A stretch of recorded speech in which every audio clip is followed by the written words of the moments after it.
गाई चल तिच्या गेटच्या आत आलो बाई.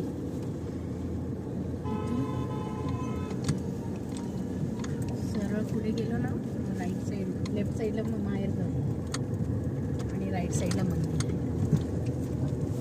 सगळ्यांचे आता पाल लागायला लागले दुकानाला सगळ्यांची. इथून चालत 2 मिनिटे मंदिर पण आता लोक दुकान लावतात.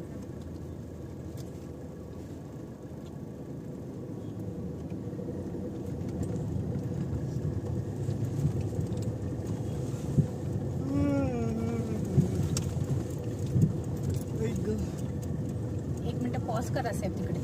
तिकडे तिकडे तिकडे तिकडे ते व्हाईट वाला बटन त्या हा चालू करा बाहेर घर. पण इथे ना पुढे जाऊन स्टॉप करा कारण का इथून 5 पावलं तिला चालत जायला लागेल मला.